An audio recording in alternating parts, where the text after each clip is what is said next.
showcasing local talent, professionals, and everyday people making Salt Lake City what it is today. It's time for another episode of the I Am Salt Lake podcast. So last night, you got to meet Nikki and John from New Zealand. I did, finally. Yes. I've heard so much about them. I know they came here 2 years ago? They came here was just last year. Oh, last year. That's right. Last summer was the first time I met Nikki and John. It was really cool because, and I like to brag about it. It's like there's a podcast listener, I Am Salt Lake podcast listener from New Zealand. Yeah. And so, I got to give him the tour last year. And then last night, we just met up to go to dinner at Zest. Yeah, it was so good. And then we went to a beard competition after that. Yeah, at Gracie's. And, it was a fun evening. It was. And then we came back here and recorded a little bit with them just to kind of hear their perspective of Salt Lake City. Yeah, it's really fun to get people's perspectives who pay attention to the city but aren't here all the time. Well, and it's like you even said, they know more people in Salt Lake City than even you know. Yes. I kind of feel like sheepish. And so it was great to see Nikki and John. Like I said, we have a recording. We're not sure how that's going to be released, if we're going to release it as a bonus episode or whatnot. So keep your eyes out for that. Yeah. But in the meantime, actually, before we do that, too, they gave us a calendar. They did. And it was a 2017 calendar. We're going to hang it up here in the office. And then every month there's like pictures, I guess, that kind of represent New Zealand or something like that. So we're going to kind of talk about it. We're going to try to figure out what they are and then see if we get it right. So stay tuned for that, I Am Salt Lake listeners. But let's welcome everybody out today to episode 253. Welcome back. My name's Chris Hollifield. And I'm Chrissy Shelley. Hey, on this episode of the podcast, we sit down and chat with local hip-hop artist Burnell Washburn. This is a fascinating conversation that we had with him. Yeah, we found out what got him interested in beats and hip-hop, and he does inspirational videos on YouTube, which was interesting. Which I found so fascinating because that's kind of like my new drug of choice, I guess you would say, is just, it's so important in today's society, and especially as the older I get, it's important to to kind of keep your own mental sanity on check and, on point, and to get motivated to create and to just be a person. You got to get high on life. And I know it sounds cheesy, and we talk about that in this episode, but I think it's important.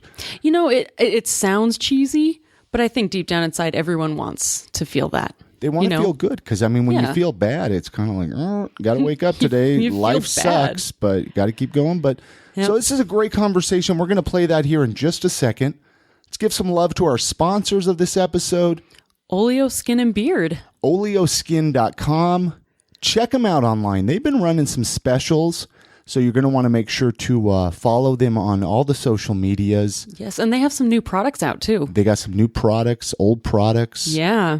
Great Christmas gifts. Very good Christmas gifts. I know I'm going to be giving a lot of their products, hopefully, for the holidays.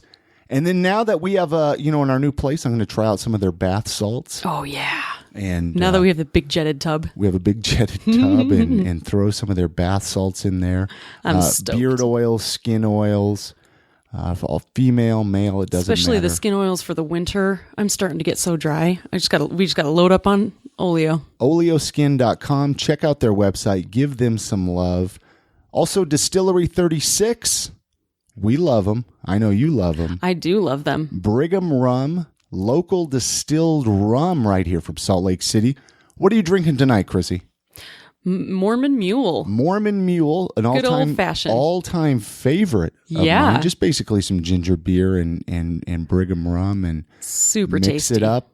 Pick it up at any of the local state liquor stores here in Salt Lake City, or maybe even down in Provo and Ogden, I would imagine. Yeah, probably. Pick up a bottle, give it as a gift. Be a nice gift. Say you're invited over for a holiday party. Show up with a bottle. We still got to make eggnog with it. Oh yeah, has to happen. Let's make some and post it on the social medias. Yeah, let's do it. And check it out. Their website, distillery36.com. No, they're also on Facebook, Instagram, stuff like that. So Let's jump into that conversation, that great interview with Burnell Washburn. Let's do it. I'm excited to play it. Yeah. I'm excited for you all to hear it. Here's the conversation we had with him. Thanks for listening.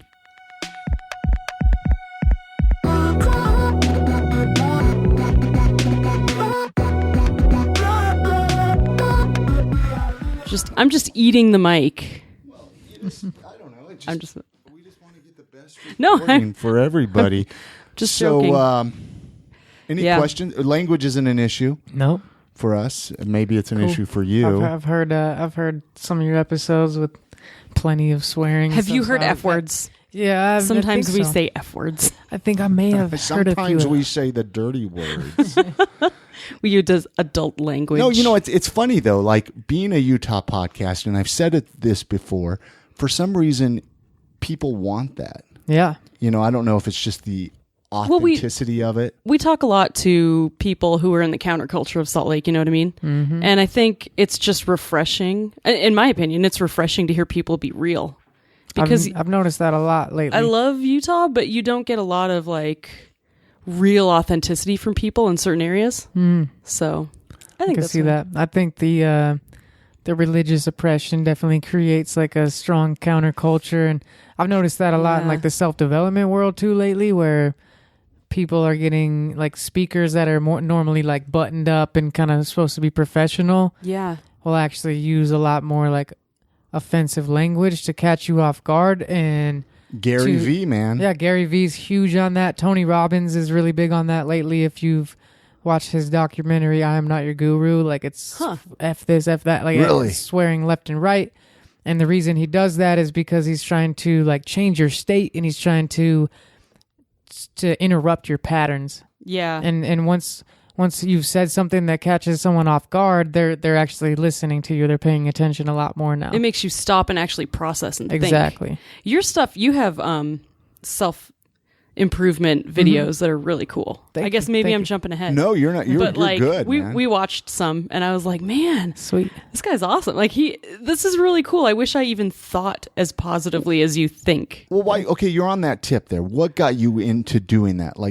Versus, obviously that came after the music, right? Yeah. So, basically when I started doing music and started gaining a little bit of success with it, I started getting so many people hitting me up asking for help. And what kind of help were they asking for? Music help? Music help, how do I play shows? How do I just get my foot in the door in the music industry, or technical things of how to make beats or this and that. And so I started helping so many people just through personal messages on Facebook or text messages, and trying to just share what I learned on my own journey to help other people get to where I'm at. And it just kind of hit me one day that I could do it on video and be a lot more effective with it, because everyone's watching videos now, and I could reach more people by making videos about these subjects that are common things that I've been helping people with for years. And I've helped hundreds of artists get their first performance on a stage. I've helped tons of artists go from being in the bedroom to actually going on tour. And I've helped a lot of different people in different areas of life. And so I felt the video platforms was just a better way to reach more people.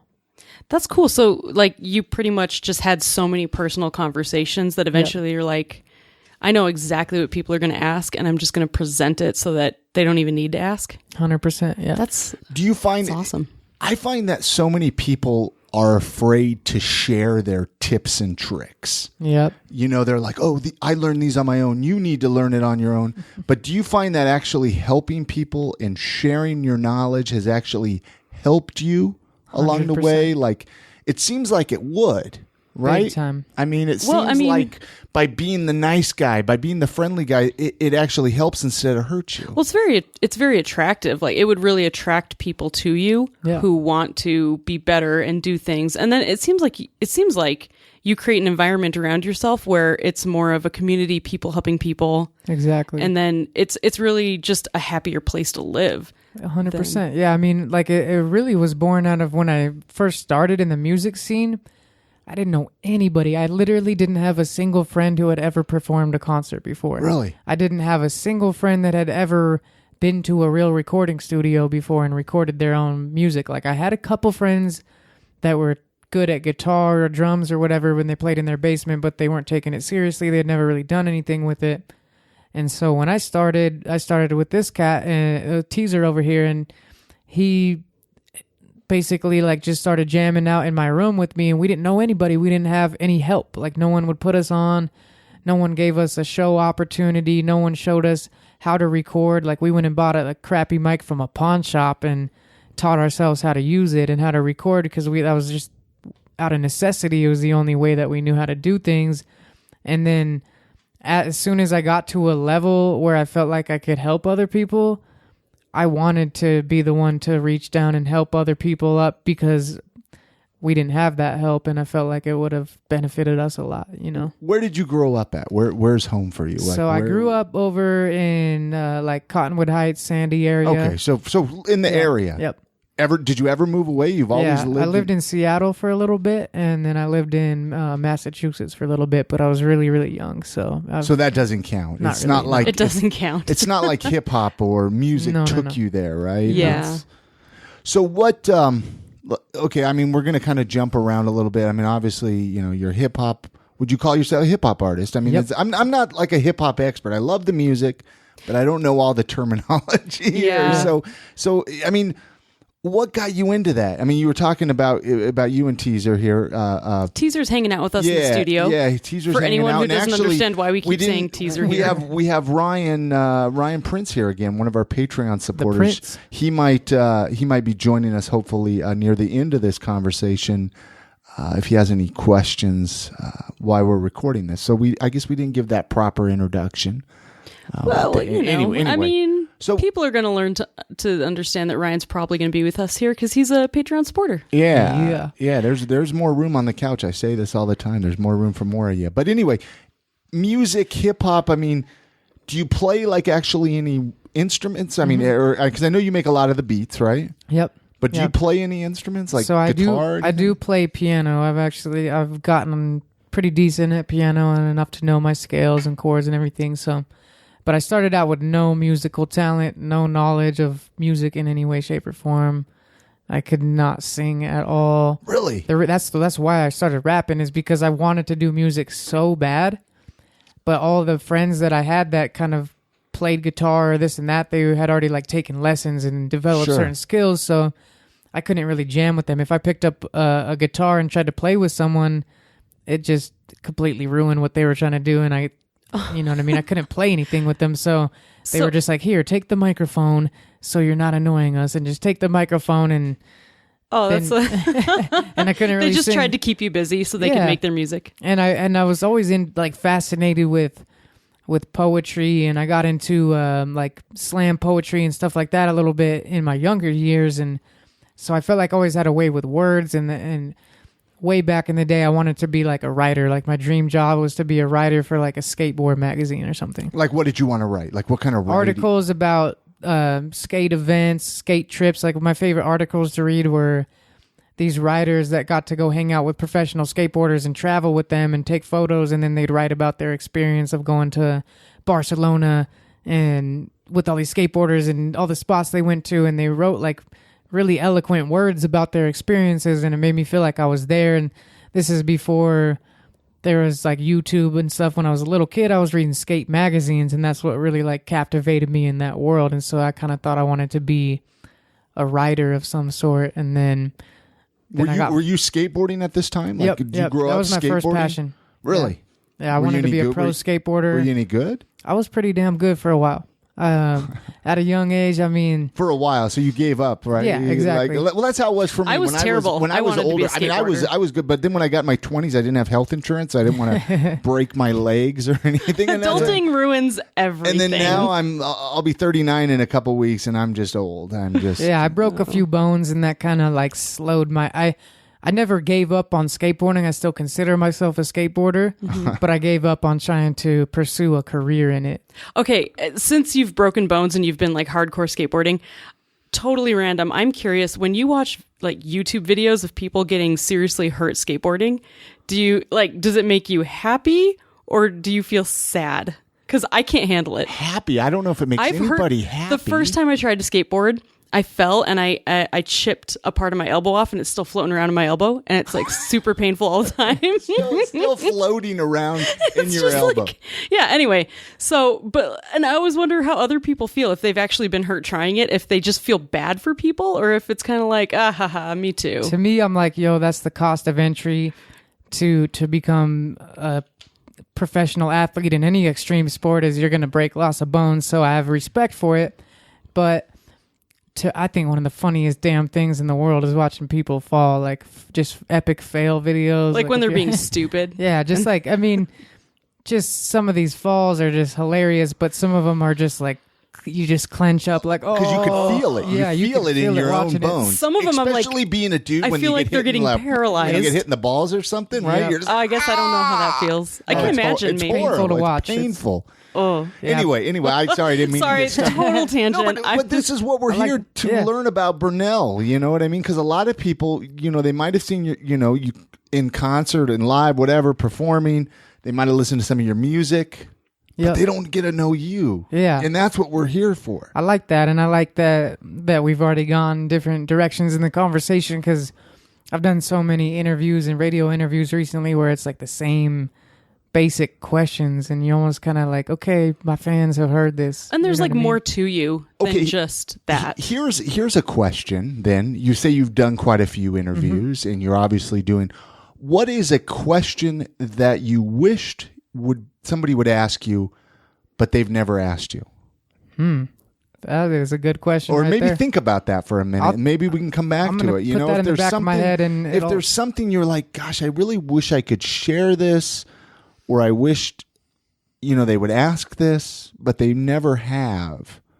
Put that in the back of your head, maybe. For a minute, I'll put that in the back of my head. I got a couple ideas stirring up. Okay, so you've done a lot of interviews. What is, like, do you feel that most of them are just very generic?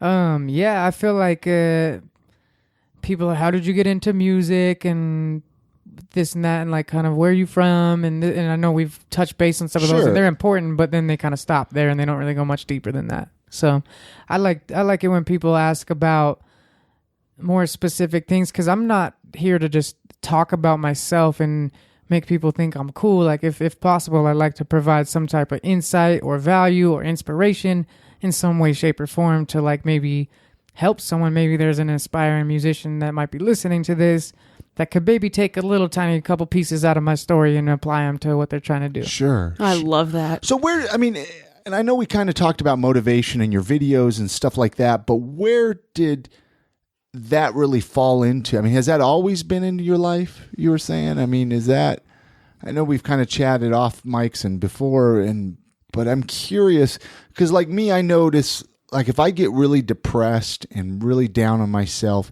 then I stop creating and I stop that drive. And I need those. I mean, as silly as people make fun of, like even some of the memes out there, right? Like you're like, oh, but I need that in my life. You know what I mean? Like I need that constant reminder. Yeah. 100%. And I don't know if that's the way for you or not. I mean, I was never on a self-development path necessarily until I kind of felt like I hit rock bottom, and then I started seeking out answers. And so I remember... What made you hit rock bottom? What? Talk about that for a minute. For me, rock bottom, rock bottom's so much different for everybody. But for me, it was like I was just waking up depressed and upset every day. I would wake up angry within the first 5 minutes of the day, and I was like, this is not me. This is not who I am. I like being happy and positive.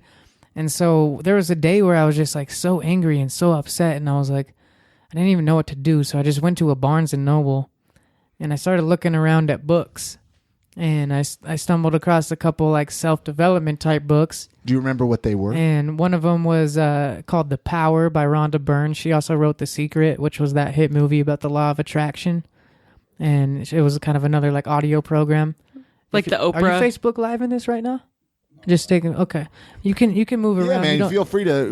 Feel. We're talking to a teaser here. He came with Burnell. Cool. We're gonna Facebook Live this for a second. Yeah. And I want to. We can even get into that more too, because I want to start Facebook Live. Yeah. Doing some of it for I Am. And Burnell's inspiring us today. Oh my gosh, Facebook you are Live inspiring, inspiration. Anyway, sorry. So these books. So anyway, books. I came across a book called The Power by Rhonda Byrne, and I started listening to that, and then I started thinking about, okay, who are the other people in The Secret? Because I remembered a few years before that, I had watched the movie The Secret, and it really captivated me because I'd always been using visualization and just kind of dreaming big and kind of attracting the things into my life. And so then I saw that movie, and I was like way inspired by it, and I started dreaming even bigger and going even harder.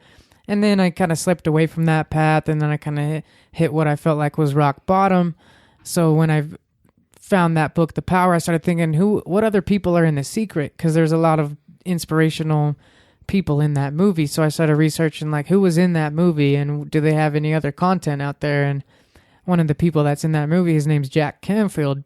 So I researched him, and then I found out that he's one of the biggest like self-development teachers and authors, and he has all these books out. And so I just bought one of his books called The Success Principles, and I don't really know what it was that made me choose that book. I just knew that I liked what he said in The Secret, so I wanted to hear more of what he had to say. And I read that book, and it completely changed my life, and I just shifted everything around within a matter of months. I went from waking up depressed and angry every single day to waking up and being so excited about life, and I developed a morning routine and ritual that just got me excited and charged up to like be the best version of myself and just grow on a high level. And so that put me down like a crazy rabbit hole of self-development, where since then I've probably read like 300, 400 books on just success and development and personal growth and stuff like that. And it helped me so much that I just wanted to start helping other people in that way. And since I had already kind of been helping people on a music level of how can they get shows and how can they go on tour and how can they put out an album and how can they actually sell their merchandise and stuff like that. And I realized like, okay, I'm pretty good at helping people do this stuff. And then but these books have changed my life on way more than just music. Like it's just on a personal level. And so I wanted to help people on that kind of level. And that's kind of what. You ever thought about getting in to become like a motivational speaker? Yeah, that's my plan. That's your end goal. That's awesome. I mean, you're super good at it. So you were doing music for a while before you kind of discovered, I hate to say self-help, but like self-growth. Self-development. Self-development. Why does self-help has such a bad name almost? It does have a bad name, but it shouldn't. Why? Why does it though? Why do you think? Because the people who are angry and depressed don't want to feel good about making fun of those people. Mm-hmm. I think. That could be a definitely reason. And there's a lot of connotations that go along with that. And I think it's partially an ego thing or something like that. But I've gotten made fun of for reading those types of books. I was going to ask that. I was going to, because, you almost get teased for it. So then you kind of pull away and you're like, oh, I don't want to do that. I don't want to do that. You're afraid to be positive because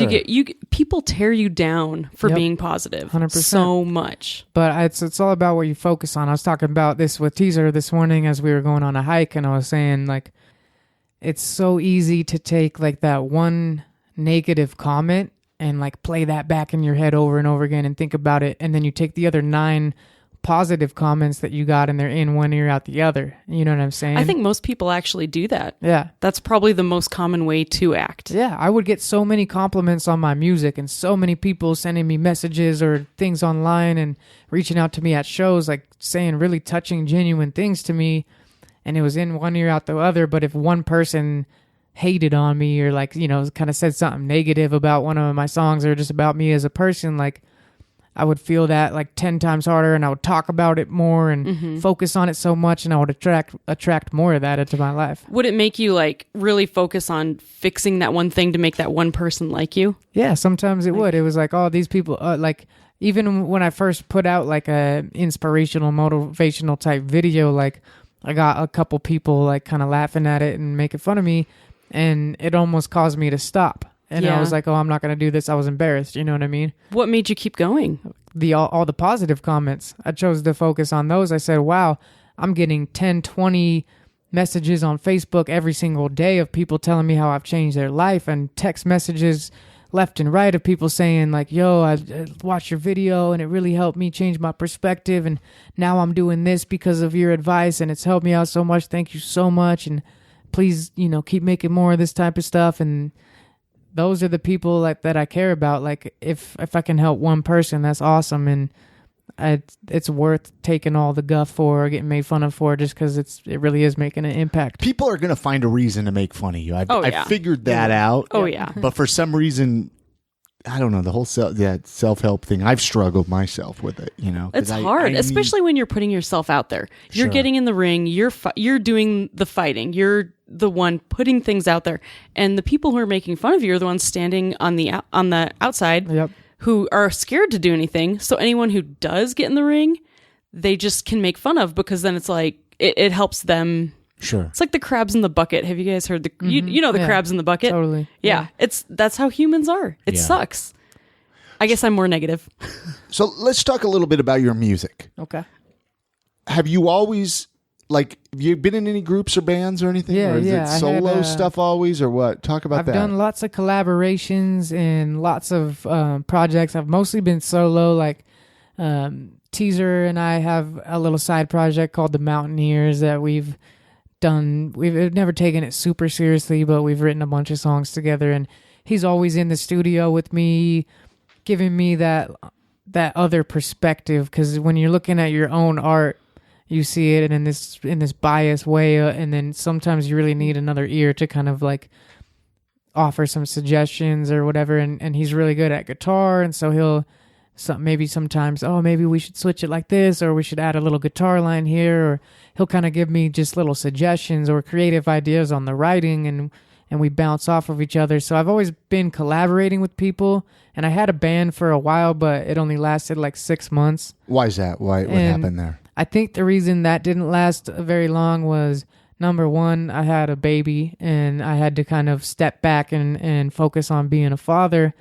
And then the bassist of our band moved to LA. The drummer went and started a coffee shop. And it was just hard to keep everyone together, balancing 6 people's schedules. I know anyone that's been in a band knows that struggle. When you turn into an adult and life happens, it's like impossible to find time. When you're like 16 and you have no responsibilities and you can just jam in the basement all day long, that's awesome. But then when and you start getting in your 20s and you actually have like life stuff to handle, then it's harder to just balance everyone's schedules. Yeah. Do you think that since you met Teaser, like you guys have something where you actually work so well together that it's like this great partnership? Yeah, there's definitely it's kind of helped synergy.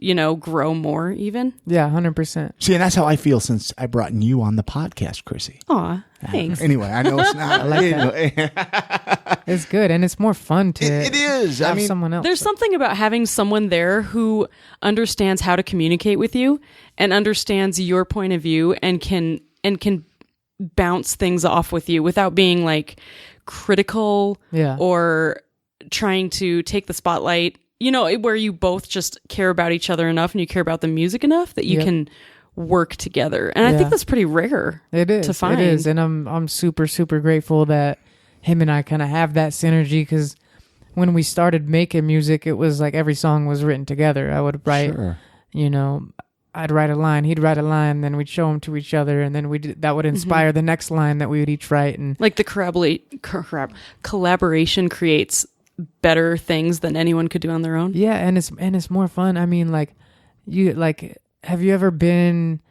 in a beautiful, beautiful place, like, I don't know, maybe on a hike or a beach or something, and if you're by yourself, it's like you're taking in the beauty and you really enjoy it, but you just like want someone to share it with. Like, I don't know if you felt that. I just want it all for me. Get out of here. This is my moment here. Give all to it to me. Yeah, I mean, it's just that's the reason that I brought him to this podcast interview with me. It's sort of moral support to have like a homie with me, and then it's just more fun to like. I started doing so much stuff by myself, and it started to get like. It was weird because I was doing these big things that were like almost dreams of mine, like going on U92 or KRCL for my first few times, and like going on radio stations in LA and doing these cool things that I was really excited about, but I was doing them by myself, and it wasn't that exciting. It started to actually feel like lonely. You know what I mean? That whole phrase, "it's lonely at the top," there's a reason that phrase was created. I could relate 100%. Man. I know how it is. How it is, and that's why it's good to have a partner in crime or a best friend or something.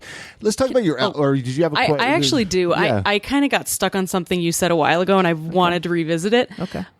You said that you would try to hang out with people who were doing music, and you would try to pick up a guitar, and they'd just give you the microphone to make you like stop. Mm-hmm. So I'm curious, when was that? And was that before you really dived into music at all? Yeah. And were you completely self-taught? Like, what was your journey? Yeah, so it was completely self-taught. I was so fascinated. At first, I was just a skateboarder, snowboarder kid, and I just listened to whatever music was in skate videos and loved those, and I became a fan.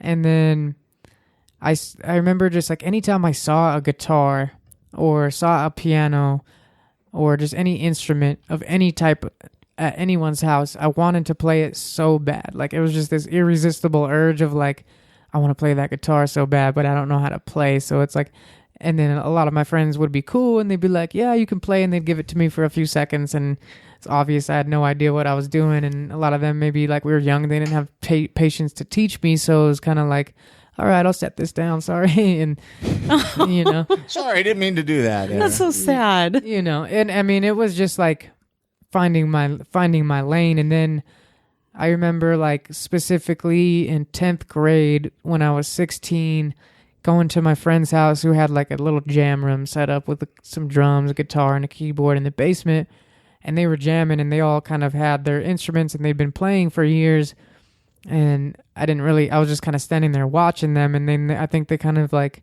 wanted to include me, so they're like, here bro, you want to get on the microphone? And I was like, oh, I can't sing, man. Like, I got made fun of in choir class. You know, I can't even.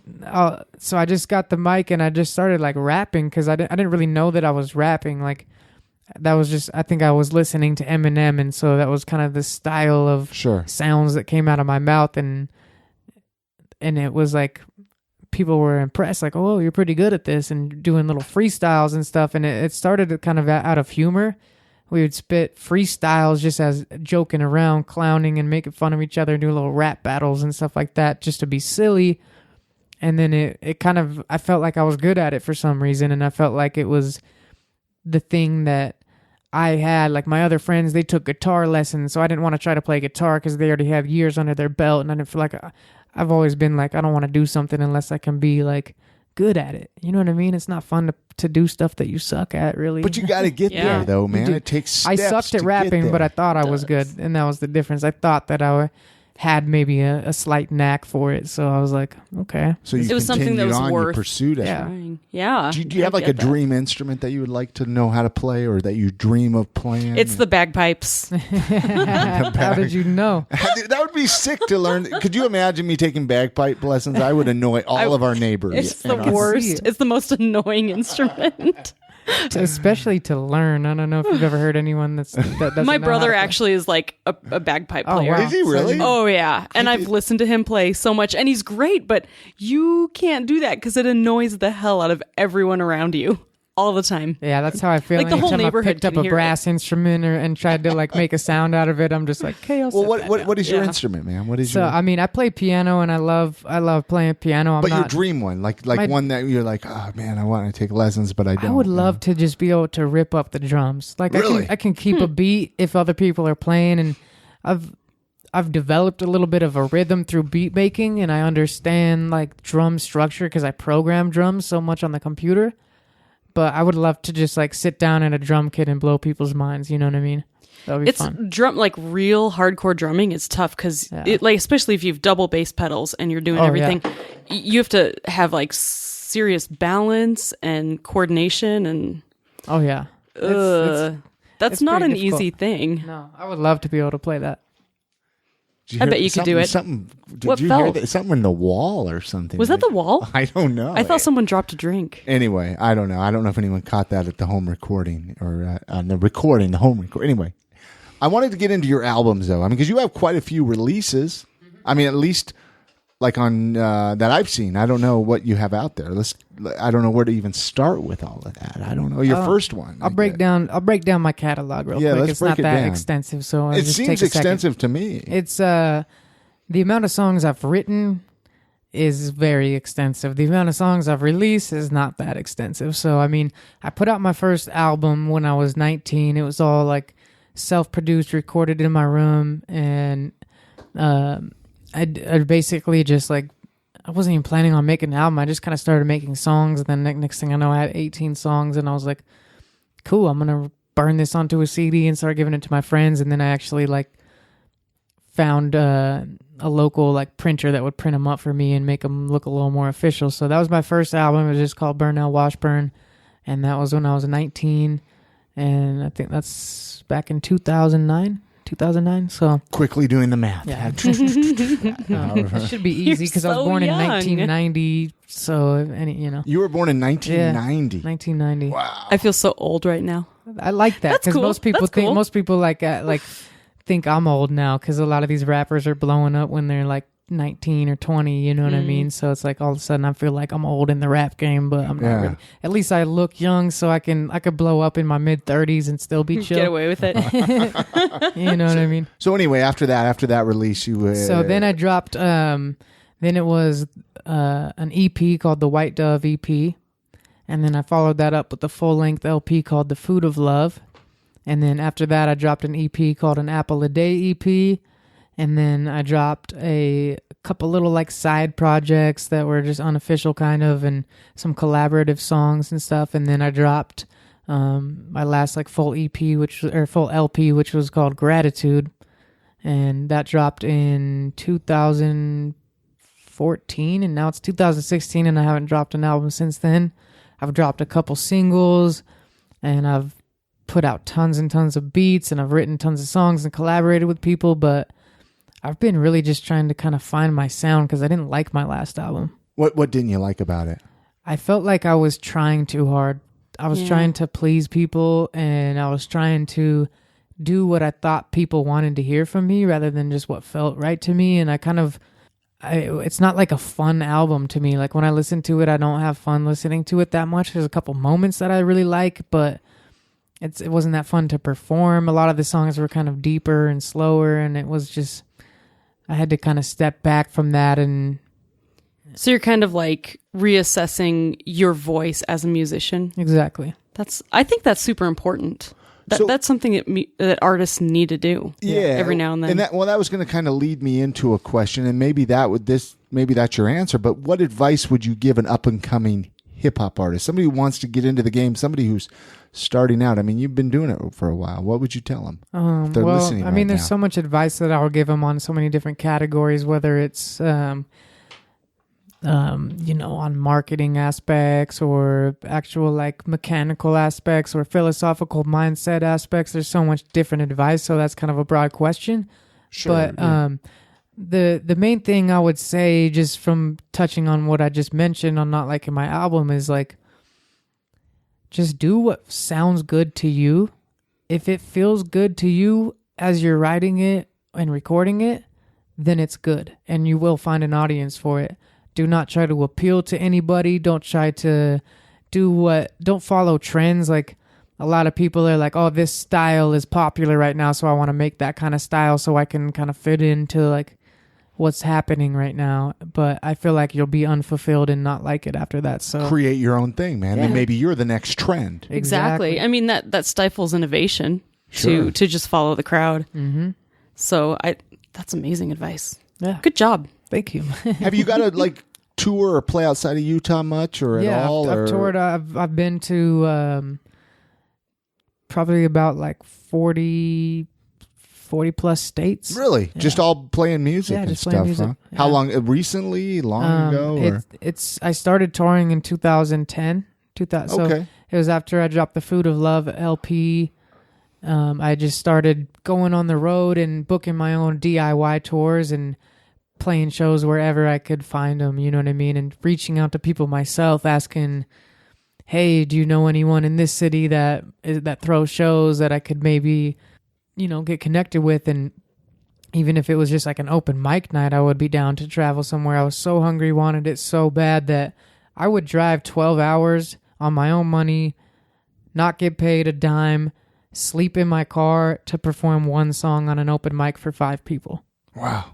And I've done that many times, and I don't regret it, and I would do it over again. Do you have a favorite city that you played in? I really like Los Angeles for some reason. It's just the LA area is like a big area, so I've done lots of shows around different parts of LA and just kind of Southern California in general, and I just like the vibes down there, and I just have like a really strong connection with the community. There's tons of people I know down there, so yeah, it's easy to get swallowed up in LA, but at the same time, there's so many people who are invested in the arts and music and things like that you can still find those people a little bit easier than you could here. Yeah, I was scared to go to LA because I was like, oh, this is like the big bad mega city of like a lot of the most influential hip hop artists in the world live here or are from here, and I don't think anyone's gonna give me any time of day out here. You know what I mean? I didn't think that would happen, but when I started going there, it was the exact opposite. People were so embracing and like so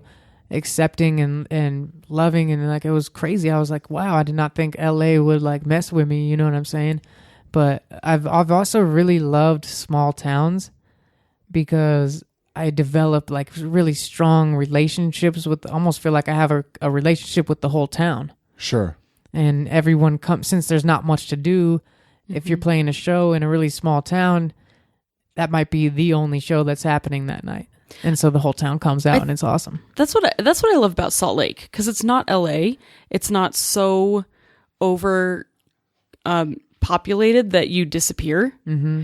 But you can also find like a really good amount of supportive people. Yeah. And there's still good scenes and everything. It's kind of almost like really good balance. Small city meets big city. Totally, 100%. Do you feel like, on that same note of Salt Lake, you hear from people that feel like, well, if I stay in Salt Lake, I can't be successful. I have to move. Yeah, I heard that so many Do you times. feel that way with you and music at all? Not at all. Internet opened up the floodgates, and you could be anywhere now and blow up on the internet. And I hope people hear that, because I'm a firm believer. We talk about this a lot. Chrissy actually. and we talk about this because so many people, they feel they have to move to Chicago or LA or New York City or something like that to get big and to get noticed. And you used to have to before the internet. You did. And I thought I would at first too. I remember that's all I wanted to do was move to LA or move.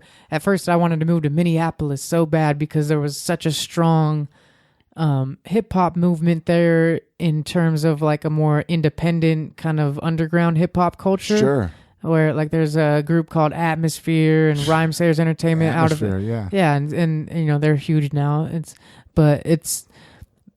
such a strong scene out there. I was thought all I have to do is move out there and get connected with those guys and it's game over.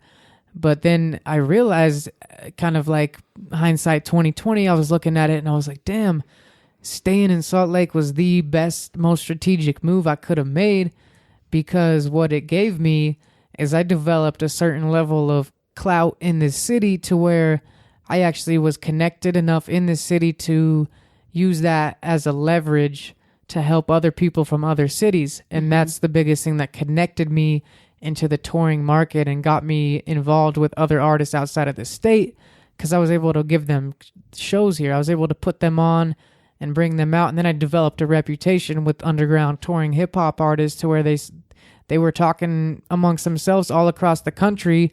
If you're booking a show in Salt Lake, you should try to hit up Burnell Washburn, because he can open for you, or he can help you get the show, or he can, he'll make your show a lot more poppin' if he's on the bill. So you're one of the people making it happen now, instead of one of the people going out and trying to get stuff. Yeah, exactly. Which is a great side to be on, because you're helping the actual community grow.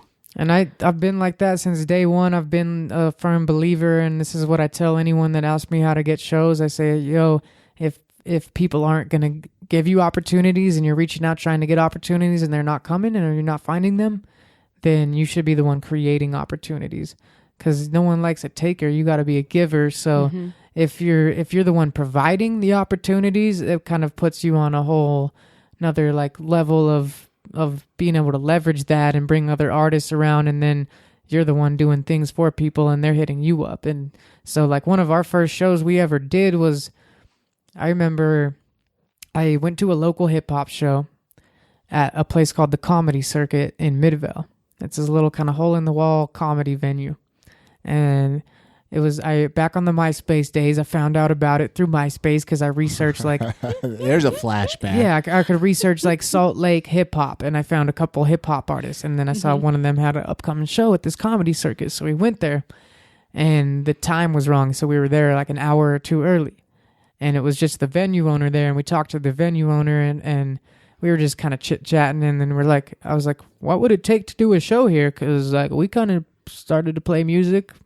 And he's like, oh, you just send me an email and we kind of book you a date and it costs this much and you can sell tickets and this and that. And I was like, oh, really? That's how you do it? Okay. Let's set one up for next month. And then I just booked a few of my friends that had never played shows before either. And we just did our own little showcase there. And that's really how it all started, is like I didn't wait for anyone to put me on. And I went to every single open mic night in town and just would go do one song, but I would bring a crowd to watch me on the open mic, and that kind of gave me a leverage too. Awesome. That's amazing. How do you feel the hip hop scene in Salt Lake is? Do you feel like it's pretty strong and there's a lot of support? Yeah, I think in comparison to the size of city we have, like, what do you know the exact population of our value? I know it's our value's like what, 2 million. It's close to 2 million. I know Salt Lake. I mean, I think 3 million for the entire state. Maybe I read somewhere. You think, gosh, I should know these like kind of crazy facts, right? I thought you of anyone would. So way to drop the ball, Chris. Way to put me on the spot. No, I know Salt Lake really isn't that big. Yeah. You know, I know like numbers, like I've heard a number like downtown, for example, of Salt Lake only has like 3,000 or 3,500 people that live there, but like 35,000 work there. Wow. So there's an interesting number, right? Huh. Like it's like, well, no wonder the town dies up on Sunday. Yeah. I know like I remember reading something about the whole valley, and it was at least above 1 million. If you count like the whole entire valley. From like the point of the mountain up to the Capitol and avenues and stuff like that. North Salt Lake and stuff. Yeah, so if you count like the whole kind of area, I think it's over 1 million. You know, we could probably use a thing called Google and figure it out real quick. I guess we all have computers sitting in front of us. Yeah, I'm going to do it right now while you guys talk. Well, Okay, now that we're on Salt Lake, and we like I mentioned earlier, we have Ryan Prince, one of our Patreon supporters. He's jumping over here to the mic, and he might be asking some questions in just a second. But I'm going to ask you a couple more questions here about Salt Lake. Do you have any what do you like about Salt Lake? I mean, I know that's kind of a broad, vague question probably too, but there's got to be a couple things, man. The mountains, number one. Did you hear how well I pronounce mountains? I never say it like that. Nice job. You did not drop your T. I never do it. I always say mounds. Mounds. Oh, 1.8 million. 1.8 million Salt Lake in Salt Lake County. Okay. So Chrissy Googled it. I am all over this. So just to real quick answer her question, she asked me if I thought the Salt Lake hip hop scene had a lot of support. We're all over here. And I'll get back to what I like about Salt Lake here in just a second. But what she was saying is, does the Salt Lake hip hop scene kind of have a lot of support, and what's the hip hop scene like? And I've personally seen it grow. Like, I could throw out a random number or percentage, but there's no facts. It's just make one up. I've seen it grow 73.4% since I got in the scene. You know, it's been crazy. Like there's so many rappers and DJs and beat makers and talented ones too at that, just even since I started and to now in the last like 7 years or so, it's crazy how much it's grown. Like so many more people are doing it. And I know that's happening all across the world because of the internet and technology, and it's becoming more accessible, and it's way easy. You don't have to pay some big studio to go at recording time. You spend a couple $100 tops, not even that. Most people, you got an app on your phone, you start recording yourself, putting out songs, and it's way accessible now. So it's growing across all things. But to me, the size of the city versus the size of the hip hop scene is incredible. Like, I don't know what the population of Portland, Oregon is, but I feel like our hip hop scene is like way bigger than Portland, Oregon's. And there's been a few people from Portland that have maybe kind of like gotten a little more successful in certain ways, and they might have a better indie rock scene or this and that. But our hip hop scene for the size of the city is incredible. So that's just great. And I think it's really embraced. Like everyone's kind of supportive of each other, and it's really easy to get your foot in the door here. I have.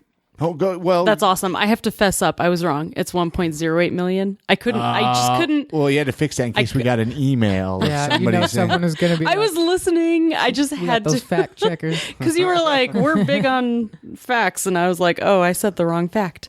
So, but that's what I love about Salt Lake, though. It's so supportive.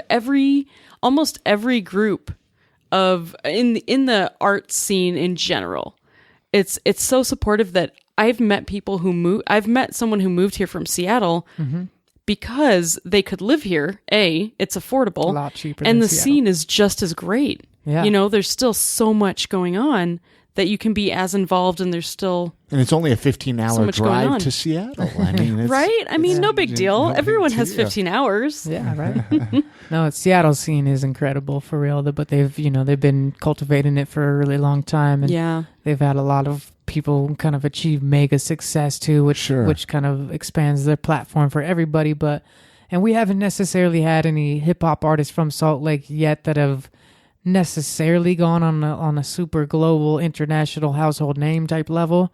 There has been some artists here that have had #1 songs on iTunes though. Yeah. Like James the Mormon. I was just gonna say James the Mormon. Yeah, I'm producing some songs for him right now, and it's like inspiring to see someone be like charting on iTunes from our state, regardless of what you think about him. That's pretty cool. We got to get that guy on. Have you heard James? I haven't even heard of him until this moment. He's cool. You're pretty connected with him? Yeah. I can. Maybe I'll we put you in can. touch. Maybe we can get in touch with him and really quickly though about Salt Lake, and then I'm going to let Ryan jump in here with if he has any questions. It's my job just to sit back and compile just strategic questions.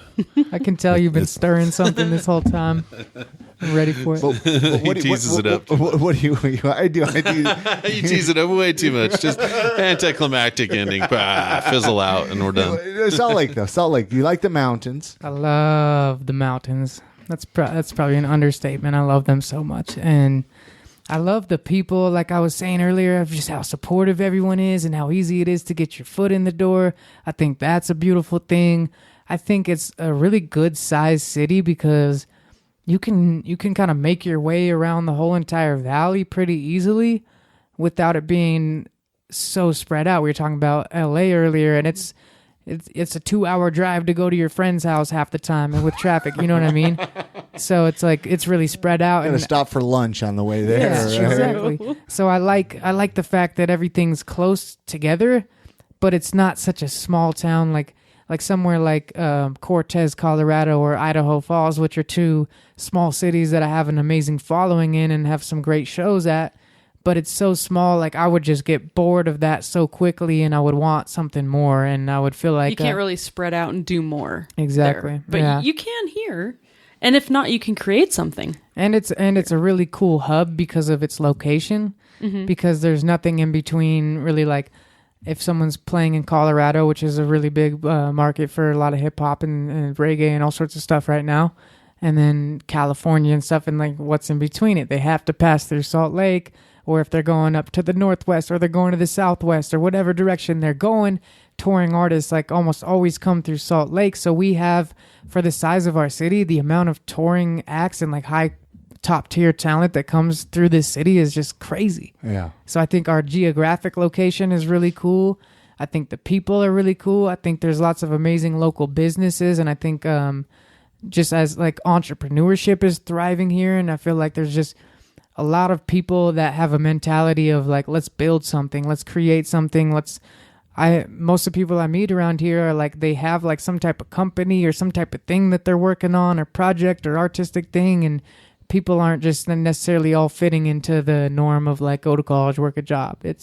And there is a bit of that too. But I mean, I feel like, like I said earlier, the religious oppression does create an equally epic counterculture, and there's a great divide because of it. So it's a cool balance. You got any questions over there, Ryan? You've been watching patiently. I'm doing a good job, man. I'm trying to build up my ability to sit quiet and not just impulsively jump in all over this. It was hard, though, when you're talking about skateboarding crash videos, because every guy out there, when you watch like that video where it sends that special tingle pain up your nuts, like up your spine, and you're like, in your stomach. Oh, it's horrible. Yeah, any skateboard crash does it in. So hats off to anybody that's willing to do that.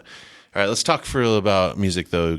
Do you have some go-to artists that you were inspired by coming up, when you're younger, that you look to now when you're having a boring day, or you just, turn on something that gets you going? Totally. I have this tattoo right here, the Hieroglyphics logo. They're a hip hop crew from California, and shout out to Hieroglyphics. They're the homies now, and it's crazy that I even can call those guys my friends. But I grew up listening to them when I first heard them in skateboard and snowboard videos. I loved it so much, and it was just like good vibe music, and it's conscious. They're kind of saying some real stuff, but they're also fun and lighthearted at times, and it's just cool music. So I started listening to that at a young age, and that kind of inspired me. And then now, like you're saying, when I have like kind of a boring day or a down day, I'll put them on, and it re-sparks that same inspiration that I had when I was a kid. So Hieroglyphics, The Roots, People Under the Stairs, Living Legends, and then like a lot of the Rhyme Sayers stuff back in the day. Nowadays, I listen to a lot more poppy hip-hop. I listen to a lot more mainstream stuff, and it's partially because I like the beats and the cadences, and I like the mindset of like success and stuff like that. So I'm kind of listening to more mainstream stuff now, but I always go back to the classic hip-hop. I love Mos Def, Talib Kweli, and just some of like and KRS-One, and like a lot of the golden era, like boom bap, the good stuff.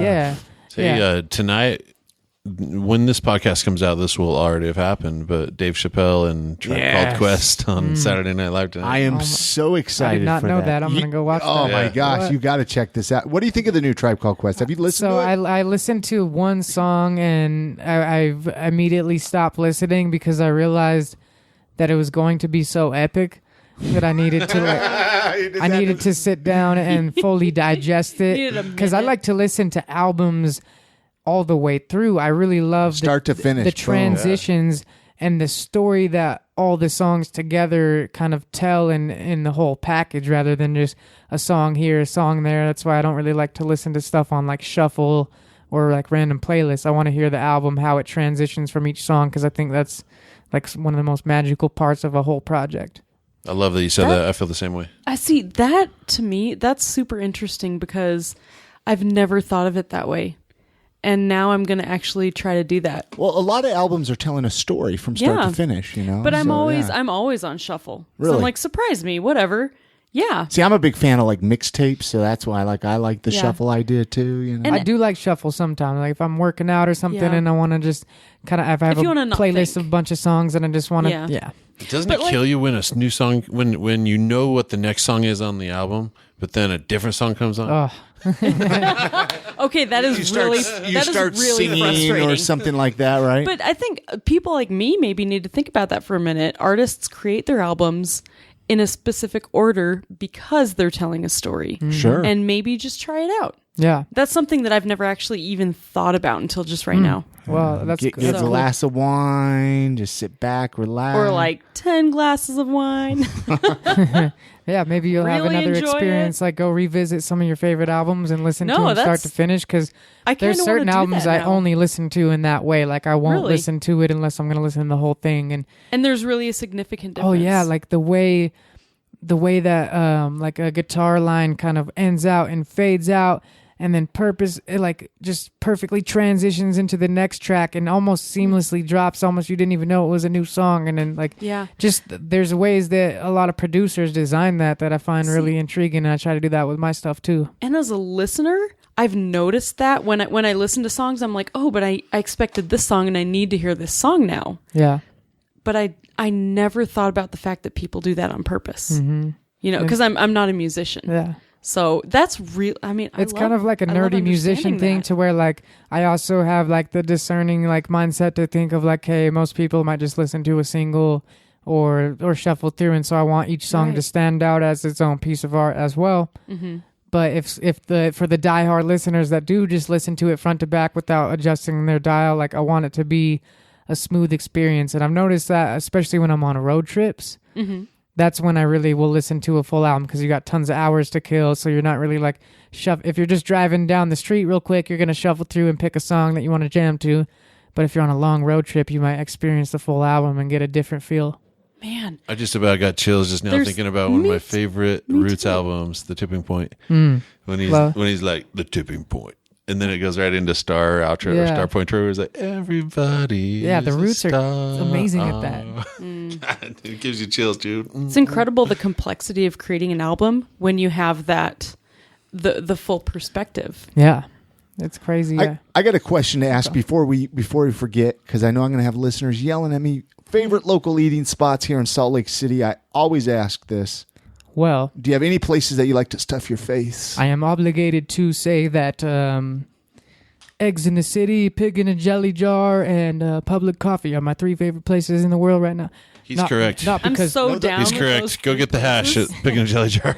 The hash, is that what? Yeah, it's $10. I had chicken and waffles there and that was the only time I've ever been there. That's awesome. But we should go there for brunch sometime. I know I went there one time and I loved it, but I don't remember what I ate. And I know they're up in Ogden now for our Ogden listeners to go check them out. But Bruges waffles. Yeah, I don't know if you guys ever had those. They're right by. We live right downtown there, and they're right. It's like down the block. Yeah. Yeah. I love supporting local, and I love supporting like mom and pop type places anywhere I go. Like I don't eat fast food whatsoever. I don't really like going to like chain places very much. Like I like to have an authentic experience where I feel like this family or these people like put their passion, their heart and soul into this business, and they're creating an experience for us that is only experienced here. It's not like if you go to a Chili's here and then you go to a Chili's in New York and you go to a Chili's in Tennessee, it's the same place, same exact decorations on the wall and everything. You know what I mean? If you go local, it's almost like you're visiting the people. Yeah. And they are cooking for you. Yeah, and there's start to know you about that is just so heartwarming and wonderful. And that's why I love to ask that question. Yeah. Because it's so often, you would not be surprised how many people Chili's or I can't even think of other chains. My mind Fridays. Applebee's. I'm glad you can't. Crapplebee's. Yeah, you know what I mean? But that's the only thing that comes to our mind. But it's like me, it's like, where should we go get something to eat? You know what I mean? And it's like, oh, let's go here, let's go there. And sometimes, we need to make a constant There's list. So many great local places. You almost can't even hit them all. It's getting awesome here. I feel like it's getting amazing. There was a few years back, I felt like we were kind of lacking on the food thing. You know what I mean? And over the last several years, I've noticed a lot more pop up or become kind of like more prominent in our community, and it's awesome because I feel like, I'm a super early morning person. I wake up at like 5 a.m. now, but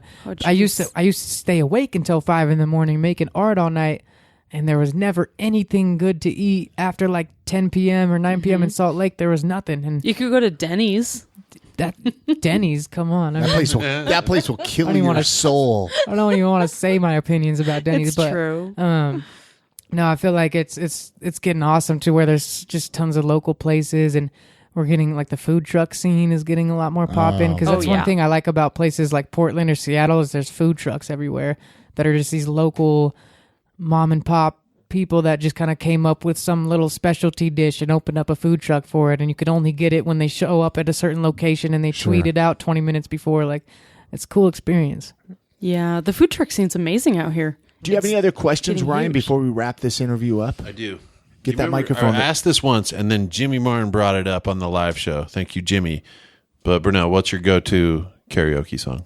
Karaoke song? In a pinch, you got to deliver. Dude, I can imagine. Are you a big karaoke guy? For some reason, nobody is. I don't think you real have to be able to musicians just. do karaoke. There's got to be a song where you're just like, this is my. I haven't done karaoke in years. I probably should do that. I mean, I felt like I've been to karaoke bars, and then I feel like, I don't know, I feel embarrassed because I'm an actual performer, like going and performing someone else's songs. I don't think I could do that. It's fair. All right, let's back this off to like, you're in the car. Is it Smoke Olympics? Is that what it is? Do you have that down cold? I mean, I just want you to, know every word. If you're in the car and you could sing any song like, you I want could, by yourself. Like Smash Mouth by All Star by Smash Mouth. Like that was like my jam in like 4th grade and 5th grade, and that's like, I could probably kill that on the karaoke. I love it. Boy, brave choice. That's amazing. I go with Under the Bridge, Red Hot Chili Peppers. Oh, I love them, but I would never disrespect them by trying to karaoke them because I know. No, I love the Chili Peppers. They're one of my favorite bands. I just get up there with like man capris on. And it looks right. No, just kidding. Love it. Let's leave the listeners with a motto or a piece of advice from Burnell. Something you would tell them. Okay. What would you tell the people that are listening right now? There's so many little like things that are just firing off of my mind the second you say that. But I would say one thing I've really been focused on lately is trying to help people realize what you focus on expands. I know that's a cliche saying that a lot of us have heard. What you think about, you bring about. A lot of us have heard that, but a lot of people don't realize how important that really is because what you focus on is what you're going to draw into your life. And so if you're thinking about all the ways that Trump is going to ruin this country or whatever, like you're going to find lots of evidence for that. If you think about all the ways that everyone's being nice to you lately, you're going to find lots of evidence for that too. And so my point is just to like really pay attention to what you focus on. And like the brain is a muscle. And so it starts to go autopilot, and like 90% of our thoughts are actually subconscious from the subconscious mind. Like our conscious mind is only a little part of it. So everything's coming from the subconscious, and our habits are coming from our subconscious, and our habits are really what create our results. It's not what we do once in a while that get us our results in life. It's what we do consistently and what becomes habitual for us. And so what we focus on is what kind of turns into our habits. And that since that's ruled by the subconscious, I feel like just more people need to be paying attention to what they are focusing on, because our brains are not designed for happiness. Our brains are designed for survival. Our brains are really old, and our brains have evolutionarily like evolved to get to like look for things that might hurt us. Because back in the day, we had to watch out for the saber-toothed tiger, and we had to watch out for the woolly mammoth, and all these like things that might kill us or hurt us. And so our brains are hardwired to scan our environment and look for things that might potentially hurt us and avoid those things, which did serve us back in the day really well. But now that we're not really faced with like life-threatening situations all the time, our brains are still hardwired to scan for things that were going to upset us or frustrate us or kind of make us think negative. And so I think we really need to work on collectively understanding what are we focusing on, what are we attracting into our lives, and how can we turn our subconscious autopilot response to start scanning the world for what's positive. And I've done a good job at that over the last like year or two in reprogramming my subconscious mind to start scanning. When I wake up in the morning, I immediately look for like all of the ways that I can be grateful and happy, and it's just rewiring your brain and thinking about what you focus on, because that's really what's going to turn into your external results in your life. And just the last little thing I want to add to that, I got this tattoo on my arm that says gratitude, and I just believe that's the number one key to life, is just being grateful, is because we are so blessed to be alive. Like this planet is just aligned perfectly for it to be the right temperature, the sun and moon and all the stars orbiting around us and this and that, to have us sustain life on us, for us to exist. And then we have these bodies and have this voice that can communicate these thoughts, and you guys have these ears that can listen and understand and comprehend what I'm saying. And so I just feel like we're so blessed. I know I'm like rambling on right now, but that's amazing. I'm so inspired. Yeah. Like you got my mind ticking and you got my brain. You make me want to try to be a positive person, which is really weird for me.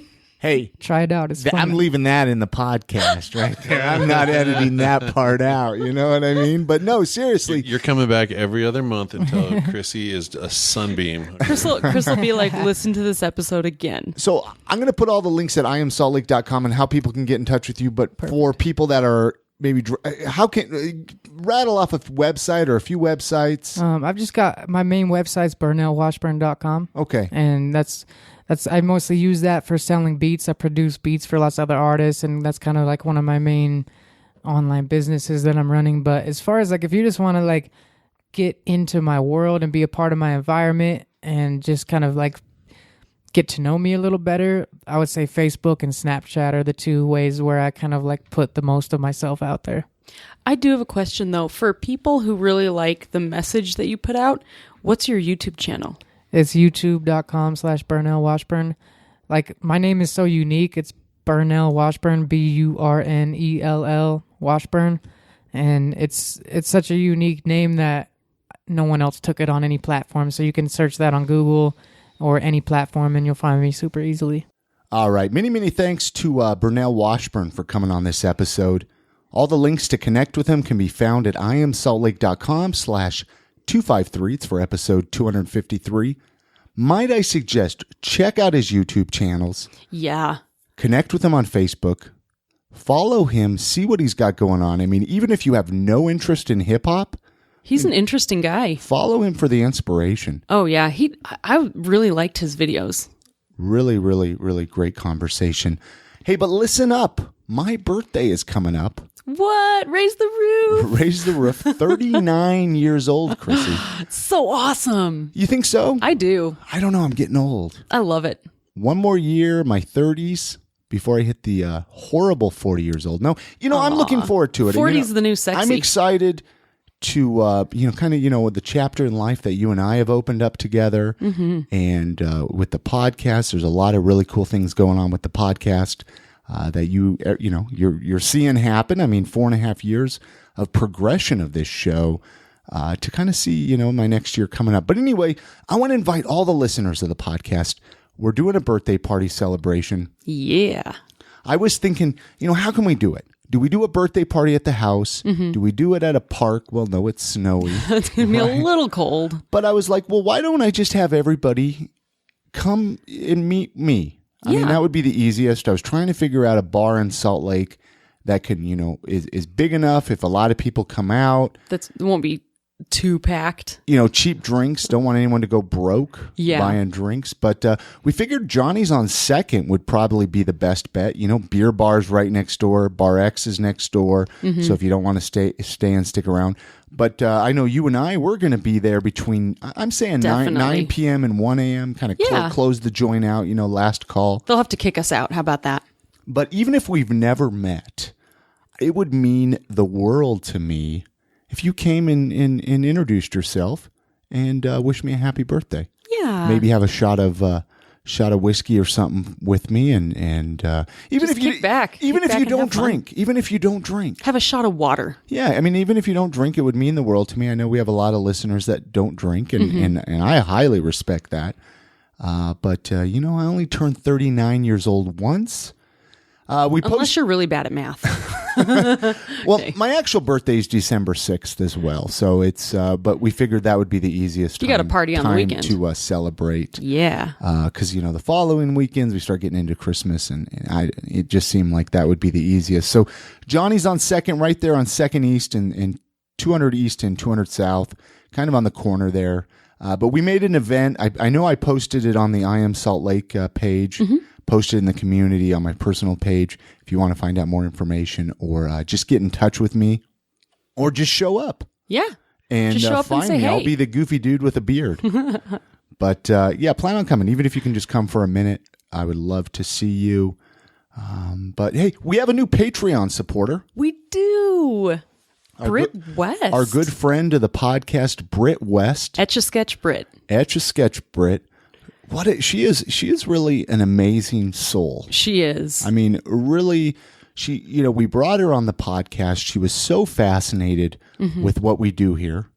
And she's just like, I want to support you guys. I know. She's so amazing. And, didn't really know much about her until we brought her on the podcast. Right. And then just her continued support. I mean, she went for the gold.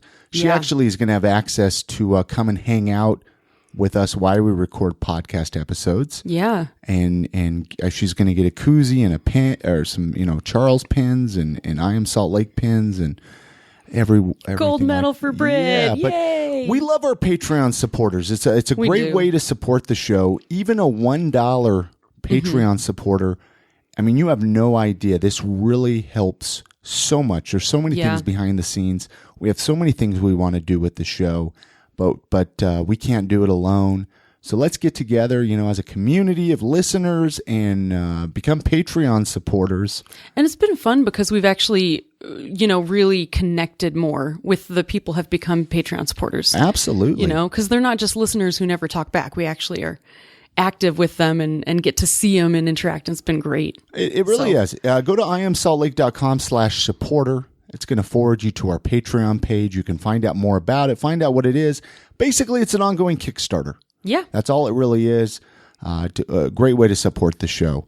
Also, if money's tight, I realize that. If you have not left an iTunes review, I hate begging for them, but they're so important. They are. And if people want to give you a birthday present or Christmas present, that's a good free present.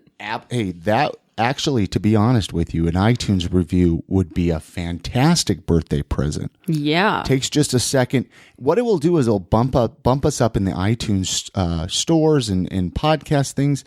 That way more people find out about the show. Exactly. Because, we get the listens, but we need the reviews. Yep. And without those reviews, it's just hard to get the exposure exactly. of I Am Salt Lake. And so we want to share Salt Lake with the world. We want to share with the world. So leave reviews, share this episode, share any of episodes, share the website on Facebook.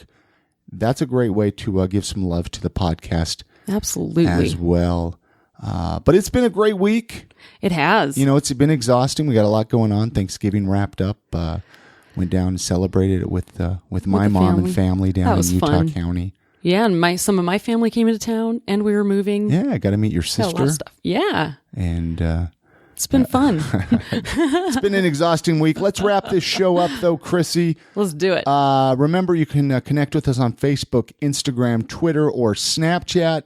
We'd love it if you send an email and introduce yourself. I know we get a lot of new listeners every episode.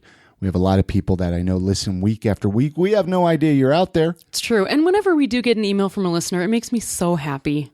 Like, it really warms my heart. It warms my heart as well. I'm Chris at iamsaltlake.com. And I'm Chrissy, KRISSIE, at iamsaltlake.com. So send us an email. You guys have a great week. Stay dry out there. We're supposed to get some snow this week. Stay warm. All right, guys. Have a great week. Good night, Grammy.